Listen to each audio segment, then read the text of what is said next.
ओम नमः शिवाय दोस्तों हेल्थ रिलेटेड जानकारी जानने के लिए और हमेशा स्वस्थ रहने के लिए इस चैनल को सब्सक्राइब कीजिएगा। आज की वीडियो में हम बात करने वाले हैं कैंसर के बारे में। क्या कैंसर? दोस्तों कैंसर एक ऐसा वर्ड है जिसका कोई नाम भी नहीं सुनना चाहता। कैंसर का नाम सुनते ही पहला ख्याल ये आता है कि बंदा गया। अगर कोई डॉक्टर किसी पेशेंट को ये बोल देता है कि तेरे को कैंसर है तो ये नहीं पूछेगा ठीक हो सकता है या नहीं हो सकता। सबसे पहला क्वेश्चन ये पूछेगा डॉक्टर जी कितना टाइम बचा हुआ है। मन में इतना ज्यादा डर बन गया है कैंसर को लेके कि इसका नाम सुनते ही सीधा ये हो गया है कि ये तो मौत का रिप्लेसमेंट हो गया। आज का वीडियो शुरू से लेकर एंड तक देखिएगा। आज का वीडियो देखने के बाद आपके दिमाग से कैंसर को लेकर डर निकल जाएगा और आपको आपके सभी सवालों के जवाब मिल जाएंगे। कैंसर को कैसे ठीक किया जा सकता है, कितने प्रकार का कैंसर होता है, टेस्ट करवाया जाना चाहिए या नहीं जाना चाहिए। तो चलिए सबसे पहले नंबर पे बात करते हैं टाइप ऑफ कैंसर। कैंसर को हम दो तरीके से डिफाइन कर सकते हैं। पहले नंबर पे एलोपैथी तरीके से, यानी कि अनवांटेड ग्रोथ ऑफ सेल्स को हम कैंसर कहेंगे। यानी कि अगर एक जगह पर जितनी जरूरत है उससे ज्यादा सेल्स इकट्ठा होने लग गई, बहुत ज्यादा ग्रोथ होने लग गई तो कैंसर कहलाएगा।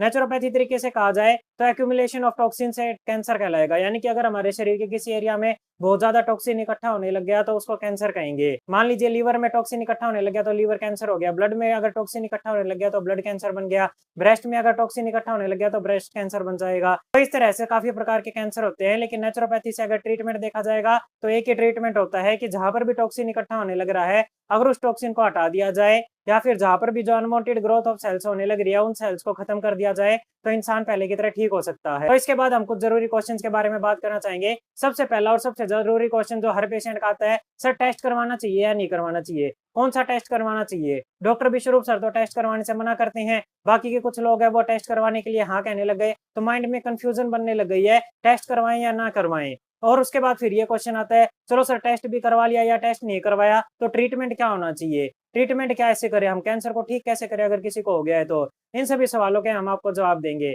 सबसे पहले नंबर पे टेस्ट को लेके जानकारी। देखिए मैं टेस्टिंग को लेके अपना पर्सनल ओपिनियन देने वाला हूं, आप मेरे को गलत मत समझिएगा। आप मेरे बताए हुई बातों के पीछे का लॉजिक को समझने की कोशिश कीजिएगा।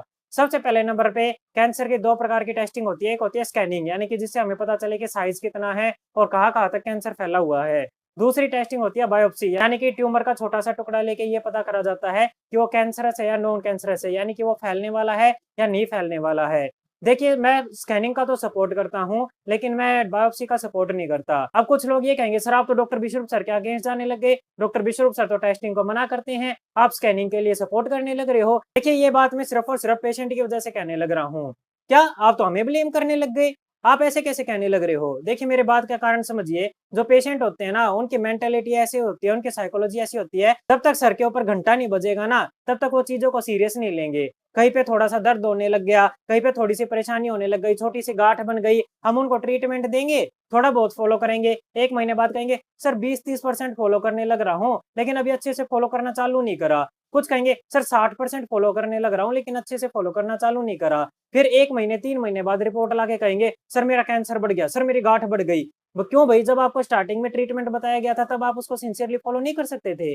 जो ट्यूमर होता है या जो गांठ होती है छोटी मोटी बात नहीं होती, जान के ऊपर बात बन के आ रखी होती है। तो पेशेंट की साइकोलॉजी ऐसी होती है, जब तक उनको ये नहीं पता चल जाए ना कि भाई तेरी लाइफ रिस्क में है तब तक वो ट्रीटमेंट को सीरियसली नहीं लेते। तो स्कैनिंग करने से ये होता है कि एक तो गांठ का साइज पता चल जाता है कि 1 सेंटीमीटर की है, 2 सेंटीमीटर की है। साइज से एक पेशेंट को सीरियसनेस आ जाती है कि भाई इतनी बड़ी गांठ हो रखी है, अगर ट्रीटमेंट को अच्छे से फॉलो नहीं करा तो ये और भी ज्यादा बढ़ सकती है। दूसरा क्या होता है, टेस्ट करवाने से ये पता चल जाता है कि कैंसर कितने एरिया में फैला हुआ है, यानी कि जो गांठ है वो कहाँ कहाँ पर है। अगर मान लो ज्यादा जगह पर गांठ होगी या फिर ज्यादा बड़ा साइज होगा गांठ का तो पेशेंट अपने ट्रीटमेंट को सीरियसली लेके चलेगा। अगर टेस्ट नहीं करवाया तो पेशेंट उस चीज को लाइटली लेके चलेगा और जब बात बहुत ज्यादा बढ़ जाएगी तब जाके वो होश में आएगा कि यार मैंने तो गलती कर दी, मेरे को शुरू से ही सीरियसली लेके चलना चाहिए था।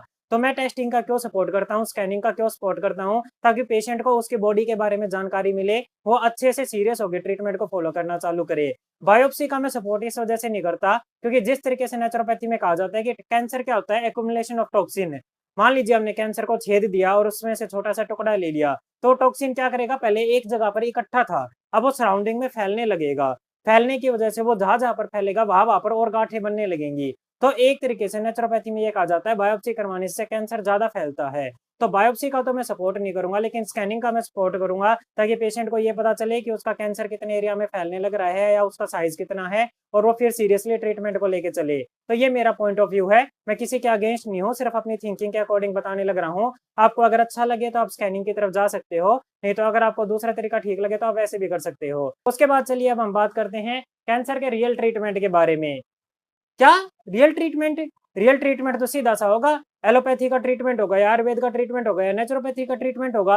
ये दूसरा रियल ट्रीटमेंट कौन सा आ गया? मैं आपको सच्चाई बताने लग रहा हूँ, कैंसर का जो रियल ट्रीटमेंट होता है ना, वो एलोपैथी, नेचुरोपैथी, होम्योपैथी या आयुर्वेद में शुरू नहीं होता। कैंसर का जो रियल ट्रीटमेंट होता है वो पेशेंट के दिमाग से शुरू होता है, पेशेंट की साइकोलॉजी से शुरू होता है। कैंसर का नाम मौत, ये सबसे बड़ा झूठ है। कैंसर हो गया तो इसका मतलब ये नहीं है कि किसी की मौत पक्की हो गई, ऐसा जरूरी नहीं होता।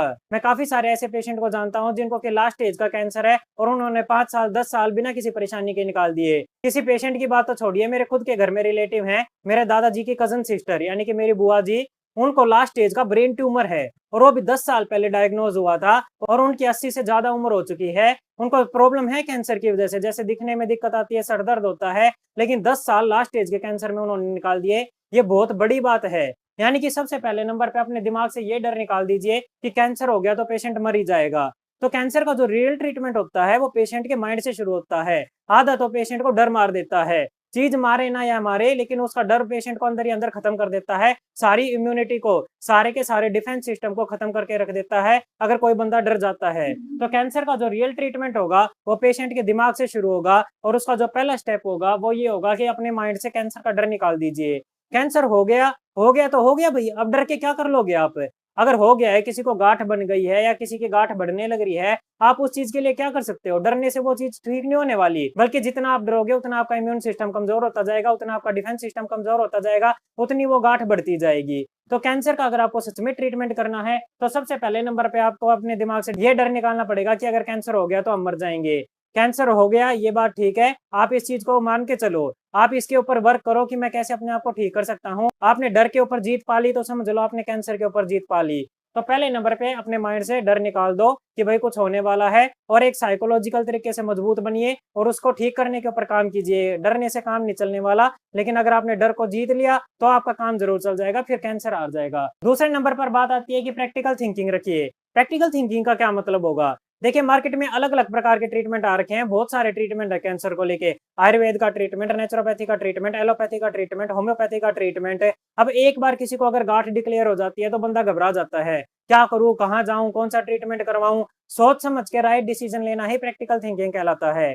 कौन सा ट्रीटमेंट करवाया जाना चाहिए, कौन सा ट्रीटमेंट नहीं करवाया जाना चाहिए, इस चीज को लेकर मैं अपना ओपिनियन दे सकता हूँ, लेकिन डिसीजन आप ही को लेना होगा। अपना ओपिनियन में भी मैं किसी पैथी के अगेंस्ट नहीं हूँ। एलोपैथी, नेचुरोपैथी, होम्योपैथी ठीक है, आयुर्वेदा सभी अपनी जगह पे ठीक है, मैं किसी का अपमान नहीं करना चाह रहा, मैं केवल अपना ओपिनियन देना चाहता हूँ। जिसको भी जो डिसीजन लेना होगा अपने रिस्क पे लीजिएगा, लेकिन मेरी बातों से आप थोड़ा सा हेल्प ले सकते हो। सबसे पहले नंबर पे कीमोथेरेपी और रेडिएशन है। जो लोग अपने फैमिली मेंबर को कीमोथेरेपी और रेडिएशन थेरेपी देना चाहते हैं, या जो पेशेंट कीमोथेरेपी या रेडिएशन थेरेपी की तरफ जाना चाहता है, उन पेशेंट्स को मैं केवल एक ही बात कहना चाहूंगा कि मरना ही है तो जहर खा के मर लो, तड़प तड़प के भी क्यों मरने लग रहे हो। ये क्या ये क्या बात बोल दी आपने? दुनिया कीमोथेरेपी करवाती है, रेडिएशन थेरेपी करवाती है, आप ऐसा क्यों बोलने लग रहे हो? मैंने अनेक पेशेंट ऐसे देखे हैं जो कि कीमोथेरेपी करने से पहले अपने पैरों पे चलने लग रहे थे, 2 3 4 5 कीमोथेरेपी रेडिएशन होने के बाद बंदा टोटल बेड रिडन हो गया। एक लेडी के फैमिली मेंबर्स ने मेरे पास कॉल करा, बोले सर ब्रेन ट्यूमर है। मैंने कहा कौन सी स्टेज में है? सर सेकंड स्टेज में है। मैंने कहा ठीक है भाई, ट्रीटमेंट करवा लो। तो ट्रीटमेंट करवाने के बाद बोले ठीक है सर हम करवाते हैं, एक बार डॉक्टर को दिखा लेते हैं। डॉक्टर के पास उन्होंने दिखाया, डॉक्टर ने कीमोथेरेपी बोल दी, कीमोथेरेपी उन्होंने शुरू करवा दी, मेरे को कुछ बताया नहीं। 1 महीने बाद मेरे को कॉल करते हैं, सर हमारी बेटी की जान बचा लीजिए। मैंने कहा क्या हुआ? बोले कहते हैं सर टोटल बेड रिडन हो गई है। मैंने कहा क्या कर हुआ? आप पिछली बार तो आप कह रहे थे अच्छे से चलने फिरने लग रही है, बस थोड़ा सा सर में दर्द होता है। बोलते हैं पता नहीं सर, पहली कीमोथेरेपी करवाई थी तो उसको थोड़ी बहुत दिक्कत आने लग गई, दूसरी कीमोथेरेपी करवाई तो टोटल बेड रिडन हो गई, अभी तीसरी कीमोथेरेपी करवा कर लेकर आए हैं, लकवा लग गया है, होशो हवास में नहीं है, और मेरे को ये कहते हुए बहुत दुख हो रहा है कि उसके 15 दिन के बाद वो लेडी एक्सपायर हो गई। यानी कि इतना खतरनाक टॉक्सिन होता है कीमोथेरेपी के अंदर, वो आपकी इम्यूनिटी को खत्म करती है। हमें दिखने में ये आता है कि कैंसर डिक्रीज होने लग रहा है, लेकिन वो अंदर ही अंदर कंप्रेस होने लग रहा होता है, और जब बढ़ता है तो एकदम से डबल स्पीडली बढ़ता है। तो कीमोथेरेपी को और रेडिएशन थेरेपी को मैं एक तरीके का स्लो पॉइजन कहूंगा, जो शरीर को अंदर ही अंदर मारने लग रहे होते हैं, और केवल मारते नहीं है इंसान को, बल्कि तड़पा तड़पा के मारते हैं। पेशेंट ऐसे हैं जो नेचुरोपैथी से ट्रीटमेंट लेने लग रहे हैं, अगर उनको फायदा नहीं भी मिलता है ना, या फिर अगर मान लो उनको कैंसर बढ़ भी रहा होता है, तो बंदे को कोई तकलीफ नहीं होती।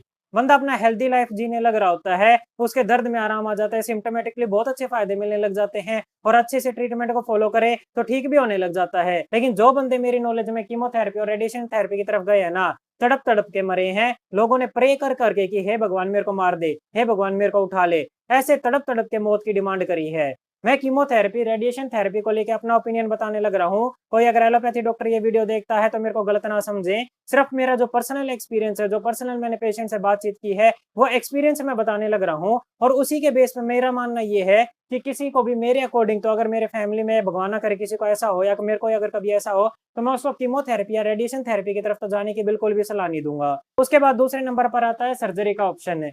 सर्जरी को लेकर अब बहुत सारे मिसकंसेप्शन है, सर्जरी करवाएं या ना करवाएं। बीआरसी सर तो सर्जरी को अपोज करते हैं, आपका सर्जरी को लेकर क्या कहना है? देखिए, सर्जरी लाइफ सेविंग होती है। मान लीजिए अगर किसी का कैंसर बिल्कुल लास्ट स्टेज में चला गया, या बात इतनी बढ़ गई है कि नेचुरोपैथी से, आयुर्वेद से किसी भी तरीके से उसको हैंडल नहीं किया जा सकता है, तो अगर सर्जरी करने से पेशेंट की जान बचाई जा सकती है तो सर्जरी में जरूर जाना चाहिए। सर्जरी के मैं 100% सपोर्ट में हूँ। अब आप भी कहेंगे आप भी बीआरसी सर के अगेंस्ट हो गए, आप भी सर्जरी को सपोर्ट करने लग गए। देखिए, मैं बीआरसी सर के अगेंस्ट नहीं जा रहा, लेकिन मैं अपने माइंड यूज करके आपको बात बताने लग रहा हूँ। आप खुद ही सोचिए, आयुर्वेद में एलोपैथी से 5000 पहले से सर्जरी होती आई है। अगर सर्जरी की रिक्वायरमेंट ही ना हो रही होती तो सर्जरी की डिस्कवरी क्यों करते? कई बार ऐसा होता है कि पेशेंट की कंडीशन ऐसी हो जाती है कि आयुर्वेद से नेचुरोपैथी उसको हैंडल नहीं करा जा सकता।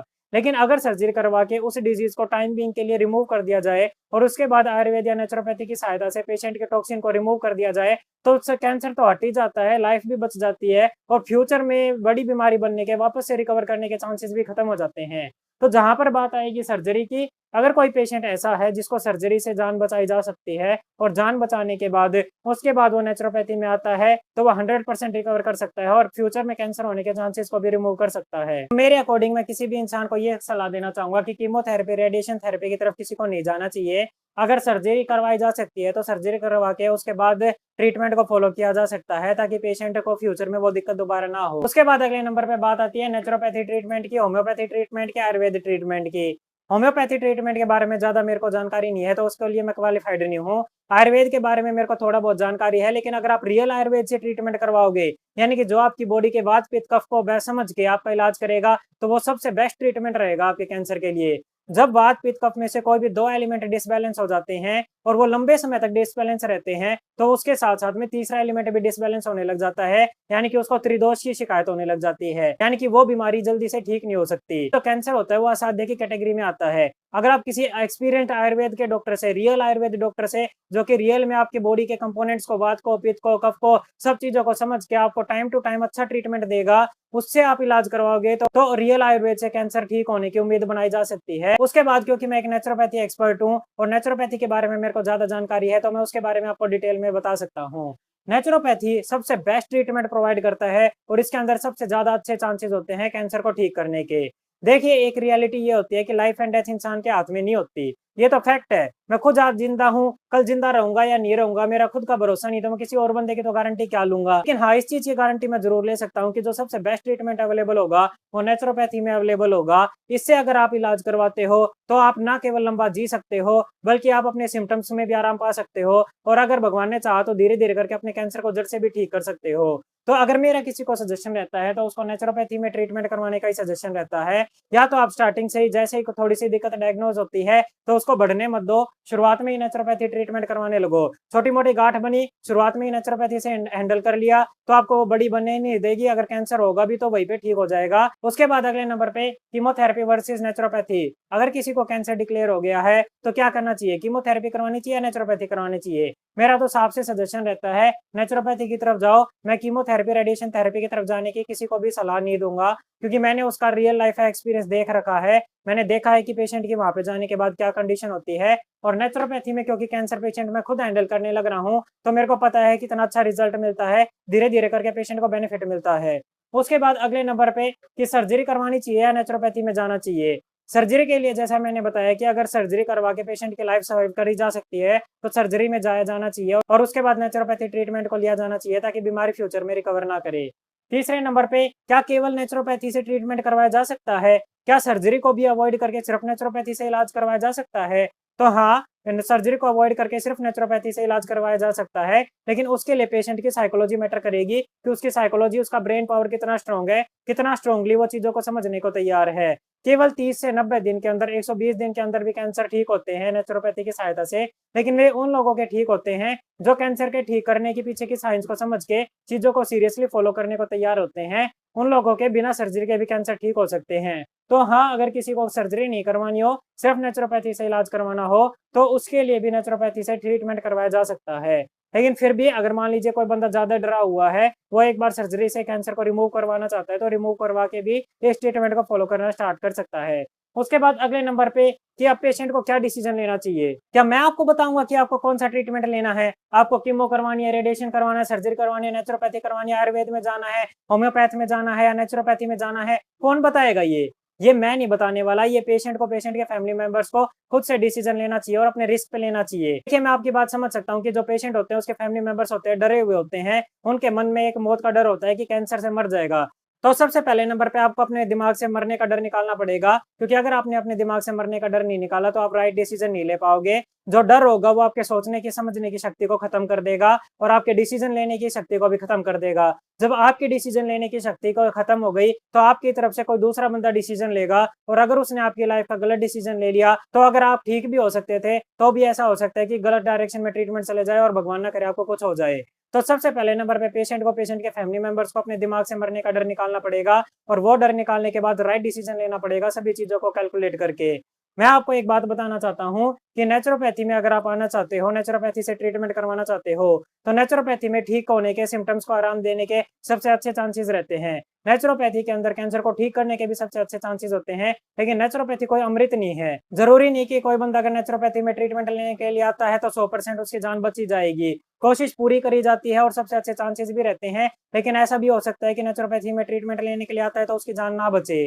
तो इस वजह से मैं ये कहने लग रहा हूँ कि जो भी डिसीजन लेना चाहिए, पेशेंट को, पेशेंट के फैमिली मेंबर्स को अपने रिस्क पे लेना चाहिए, और लेने के बाद कभी भी किसी को ब्लेम नहीं करना चाहिए। तो चलिए अब हम बात करते हैं कैंसर को लेकर प्रैक्टिकल ट्रीटमेंट के बारे में, कि कैसे आप अपना घर पे इलाज कर सकते हो, कैसे आप अपने कैंसर को ठीक कर सकते हो। सबसे पहले नंबर पे हम बात करेंगे फास्टिंग के बारे में। फास्टिंग का मतलब होता है ऑटोफैजी से इलाज करना। ऑटोफैजी वो साइंस है जिसको कि नोबेल प्राइज मिला है। ऑटोफैजी का मतलब होता है कि हमारी जो बॉडी होती है, हमारे शरीर के अंदर के डैमेज सेल्स को, कैंसर सेल्स को खा के उनको रिसाइकल करके हेल्दी सेल्स बनाने लग जाती है। यानी कि हमारा शरीर क्या करता है, हमारे अंदर के ही कैंसर सेल्स को खाता है और उनको धीरे धीरे करके खत्म करता चला जाता है। आपने ये बात सुनी भी होगी कि पहले के टाइम पे जो दादी परदादी होती थी वो ये कहती थी कि भूखा क्यों रहने लग रहा है, तेरे शरीर तेरे मांस को खा जाएगा, ज्यादा देर के लिए भूखा मत रहे। बस उसी सिस्टम को ऑटोफैजी कहते हैं कि जब हम लंबे समय तक भूखा रहते हैं तो हमारा शरीर क्या करता है, हमारी कैंसर सेल्स को, जो डेंजरस सेल्स होते हैं, उनको पहले खाता है, बाकी हेल्दी सेल्स को नहीं खाता। यानी कि केवल तब तक भूखा रहना होता है जब तक हमारा शरीर डेंजरस सेल्स को खा के खत्म ना कर दे, और जब उनको खा के खत्म कर देता है तो उसके बाद हम अपनी भूख हड़ताल बंद कर सकते हैं और खाना खाना चालू कर सकते हैं। इसी सिंपल से प्रोसेस को ऑटोफैजी कहते हैं, और ऑटोफैजी करने का सबसे अच्छा तरीका और सबसे आसान तरीका होता है उपवास रखना, यानी कि फास्टिंग रखना। मुझे ये बोलते हुए बहुत दुख होने लग रहा है, भारत की संस्कृति जिसमें जगह जगह पर उपवास को इतना महत्व दिया गया है, आज के टाइम पे लोगों की साइकोलॉजी ऐसी हो गई है, लोगों की थिंकिंग ये हो गई है कि 2 दिन भूखा नहीं रहेंगे तो मर जाएंगे। भूखा रहने से कोई नहीं मरता, लेकिन जरूरत से ज्यादा खाने से हजारों लाखों लोग मरने लग रहे हैं। जरूरत से ज्यादा भूखा रहने से मर जाते हैं, लेकिन अगर कुछ टाइम के लिए भूखा रहा जाए तो वो आपको मारेगा नहीं, बल्कि आपको ठीक कर देगा। तो इसका मतलब ये होता है कि कैंसर को ठीक करने को लेकर सबसे पहला जो ट्रीटमेंट आता है वो होता है उपवास का। भारत ने तो अपनी संस्कृति को भुला दिया, उपवास के पीछे की साइंस को भुला दिया, लेकिन पाश्चात्य सभ्यता यानी कि जो बाहर के देश हैं वो इस इलाज को अच्छे से अपनाने लग रहे हैं। वहां पर अलग अलग तरीके के सेंटर ओपन हो रखे हैं जिसमें कैंसर को ठीक करने के लिए 30 से लेकर 90 दिन का भी उपवास करा जाता है, जिसमें कि पेशेंट को केवल और केवल या तो वाटर फास्टिंग के ऊपर, यानी कि पानी के ऊपर उपवास करवाया जाता है, या जूस के ऊपर उपवास करवाया जाता है। 30 से 90 दिन के बाद देखते हैं कैंसर पेशेंट का कैंसर गायब, किसी को कोई दूसरी बीमारी थी तो वो बीमारी गायब। इतना ज्यादा महत्व दिया जाने लग रहा है ऑटोफैजी को, फास्टिंग को बाहर देशों में। और भारत के जो लोग हैं वो अपने ज्ञान को बुला के बैठे हैं। और जो नवरात्रि में 9 दिन का उपवास, रोजे में पूरे महीने का उपवास करते हैं, उनको उपवास की महत्वता का ही नहीं पता कि किस तरीके से उपवास रखा जाना चाहिए, किस तरीके से उपवास का इस्तेमाल किया जाना चाहिए कि अपने शरीर को हेल्दी बनाया जा सके। तो ये डिफरेंस हो चुका है कि हमारी साइंस को वे लोग लेके जा चुके हैं। तो मैं आपको उपवास की साइंस बताना चाहता हूँ कि फास्टिंग करने से, उपवास करने से ऑटोफैजी ट्रिगर होती है। ऑटोफैजी ट्रिगर होने से हमारा शरीर क्या करता है, हमारी कैंसर सेल्स को खाने लग जाता है, डैमेज सेल्स को यूज करके नई सेल्स बनाने लग जाता है। फास्टिंग करने से हम लंबे समय तक जवान रहते हैं और लंबे समय तक हेल्दी रहते हैं। अब फास्टिंग कैसे की जानी चाहिए? किसी को अगर कैंसर है तो वो किसी ने एक्सपर्ट की देख रेख में ही लंबी फास्टिंग कीजिएगा। जैसा कि मैंने आपको बताया कि बाहर देशों में सेंटर ओपन हो रखे हैं जो 30 से 90 दिन की, कई बार तो 1 साल तक की भी फास्टिंग करवाते हैं और उससे पेशेंट को बिल्कुल हेल्दी बनाते हैं। अब इंडिया के लोगों का क्या है, जैसे भारत देश के लोगों को ये कहा जाएगा ना 30 दिन के लिए पानी के ऊपर रहना है, 90 दिन के लिए पानी के ऊपर रहना है, सबसे पहला नंबर पे ये आएगा, हाय हम तो मर जाएंगे, हाय ये हो जाएगा, वो हो जाएगा, भूखे कैसे रह जाएगा, ये बड़ी बीमारी बन जाएगी, पेशेंट को तो मार दो क्या भूखा रख के। पेशेंट के दिमाग में, भारत के लोगों के दिमाग में ये है कि भूखा रहना यानी कि मरना। सीधी सी बात है यार, इतनी छोटी थिंकिंग हो चुकी है, मेरे को समझ में नहीं आ रहा कहाँ तक हमने अपने ज्ञान को खत्म कर दिया है। भूखा रहने का मतलब मरना नहीं होता। भूखा रहने का मतलब ये होता है कि अपने शरीर के अंदर जो डैमेज पहुंचा रखा है, जो कैंसर सेल हो रखी है, उनको मारना होता है। भूखा रहने से शरीर नहीं मरता, इंसान नहीं मरता। शरीर के अंदर जो डैमेज सेल्स हैं, शरीर के अंदर जो कैंसर सेल्स हैं, वे मरती हैं। देखिए ये बात मैं मान सकता हूँ कि लंबा उपवास सबसे करना पॉसिबल नहीं है।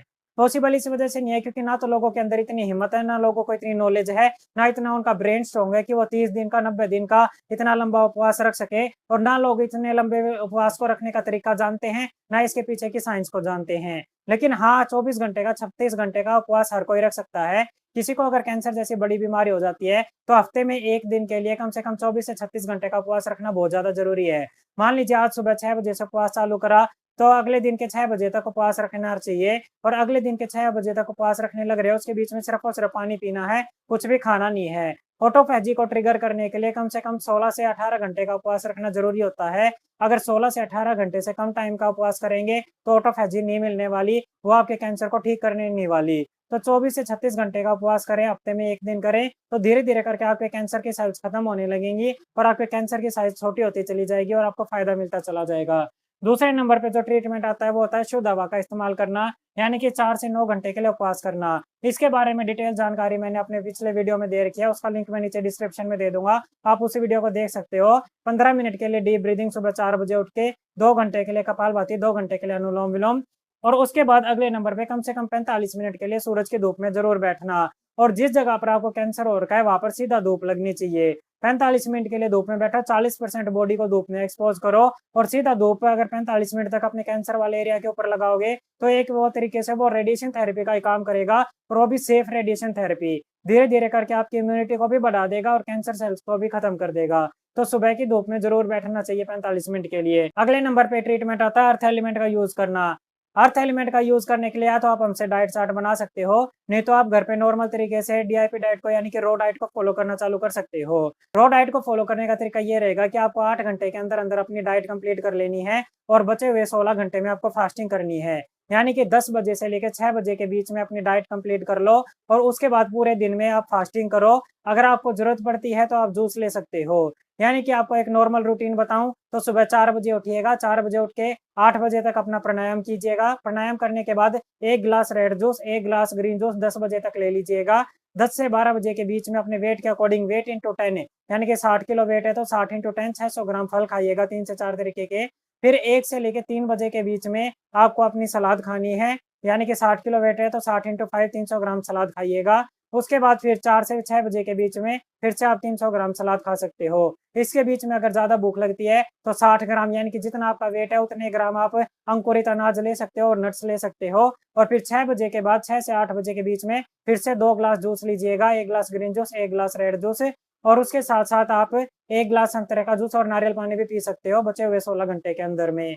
तो इस तरीके से अगर आप रूटीन फॉलो करोगे तो आपकी 16 आवर्स की फास्टिंग भी हो जाएगी। आपको जितना न्यूट्रिशन चाहिए खुद को हेल्दी रखने के लिए उतना न्यूट्रिशन भी मिल जाएगा। धीरे धीरे करके आप हेल्दी होते चले जाओगे। उसके बाद कैंसर को ठीक करने के लिए रो डाइट के साथ में मिलेट्स का प्रोटोकॉल और मिलेट्स का भी यूज किया जा सकता है। मिलेट्स का कैसे यूज करना है उसके लिए आप हमसे डाइट चार्ट बनवा सकते हो। डाइट चार्ट बनाने के लिए दिए गए नंबर के ऊपर व्हाट्सएप मैसेज कर सकते हो आप।